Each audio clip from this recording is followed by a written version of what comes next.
Hi, this is TheBigClaw, and welcome to part 14 of the JSRF speedrun for VMU. And today's guest speaker is once again Dr. Becker. Hey Say guys! hi. So, we're finally at the last part of the game, which is full of annoying cutscenes such as this one.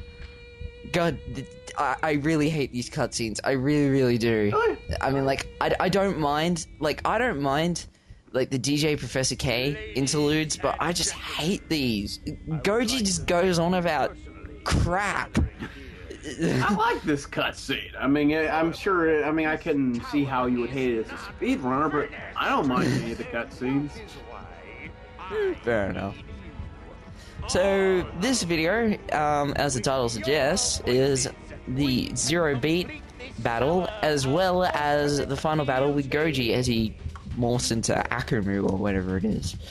Now, actually, I want to address something, and I'll probably address this in the last video. Who the hell said that the tower was called irrelevant? Its Seriously, name is irrelevant. I mean, oh god, you gotta be the biggest tool to think that. I'm sorry. Anyway, Yeah. so Cutscene. yeah, it's interesting how they did Shibuya Terminal for this, like where it's got like the solar eclipse happening and everything's all dark and scary and stuff. Yeah. And there are no bosses in the boss terminal. Something that's always bugged me is that little hat that he's wearing.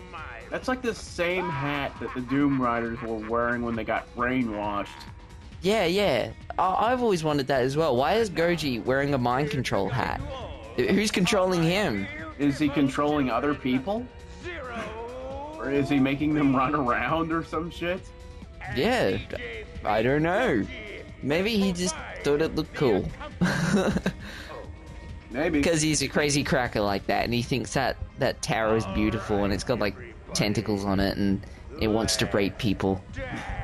Come to think of it, Zero Beat has tentacles. Kind of. That tail thing on the back, yeah. Is that really a tail, though? It's like, what the fuck? I don't know what it is. I don't really want to question. I think it's like maybe like what the original noise tanks had. That little arm that sprays graffiti. It's. Oh yeah. Like how they used to have like the robotic arm that used to come out of the backs or the head. Was it the heads or the backs? I have no clue. I never unlocked them, so I never got a good look at how they worked. No, fair enough. And that was an epic fail on my behalf, thanks to the camera. If that ever happens, the best thing to do is just cut corners and then just go straight for that guy right there. And I should be able to boost dash right there just to catch up with him a little bit. But yeah, you might want to be careful because if you're actually going for the guy in front, the guy behind you can actually boost dash you, and also start spraying you like he did before. And you can lose the game, can lose the battle if you do that. So be careful. And oh god, another epic fail. Why did I do that? Why? I think it might have been an accident. I used to do that all the time on accident. Shuffle. I was first playing the game, and I had the original Xbox controller. That's what I'm using with this. I'm using the Duke. Man, it's been forever since I've used that. I don't see why everyone hated that controller. I like it. I know it's ginormous and it's got like this fat Xbox logo that just does nothing but waste space. I didn't say I hated that controller. I mean, I can sort of understand why people didn't like it. It was kind of big and clunky, but they fixed it completely with the 360 controller. Yeah, not the controller S. The controller S sucked. What? The controller S for the small controller for the original Xbox. Oh, you didn't like that one? Oh. Nah, I hated where they put the black and white buttons. But they fixed the black and white buttons by just putting shoulder buttons on. And this was actually really good for me because that guy just got stuck, so it was easy for me to find. And for some reason he starts going backwards. It's really weird.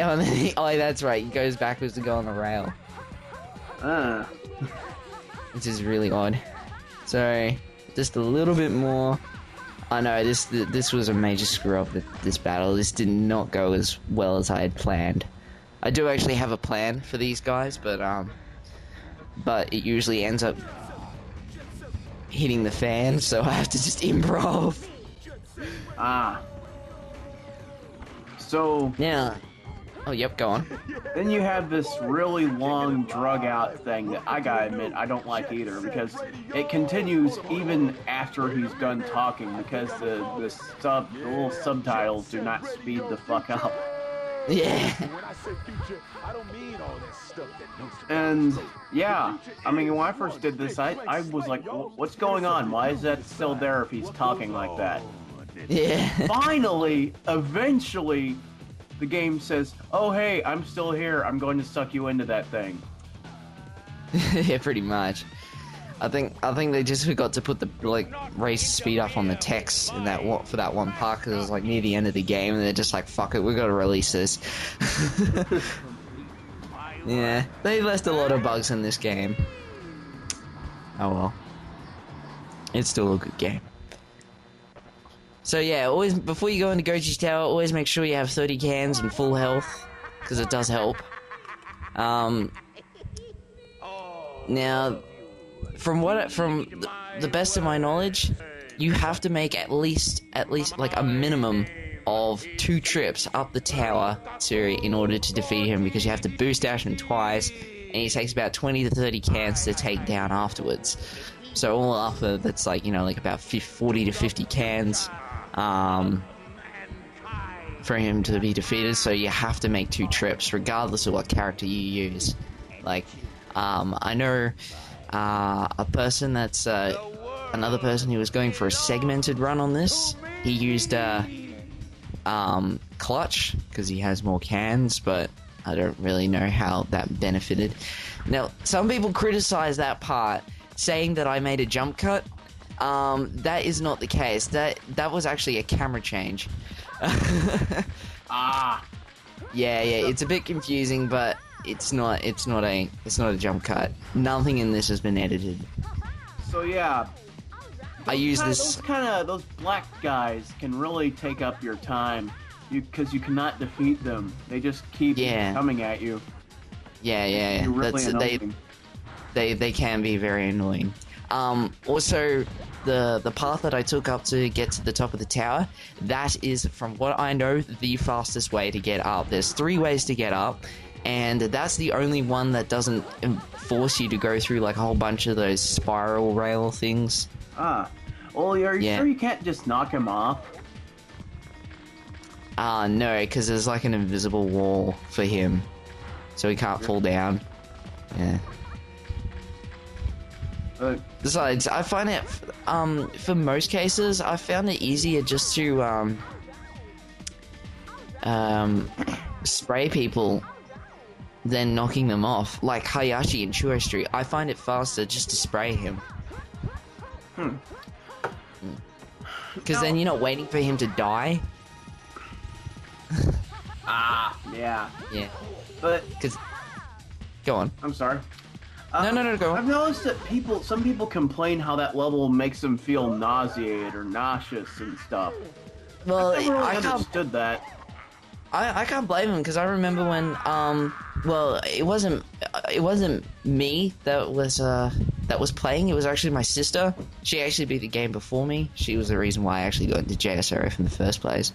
And I remember when she got up to the boss battle, and we're both watching the telly, and we just, like, have this major mind fuck, and we're just like, no, we can't do this right now. We got to turn off the system. Really? Yeah, the one from Jet Grind Radio actually made me feel like I was about to puke. Oh, on the turntable. That's annoying, yeah. Not just that, it was the fact that there were forks and rhinos and strippers with rhino faces. Like, yeah, rhino heads. Yeah. It's a bit trippy. Yeah, both of the ends of the games are really trippy.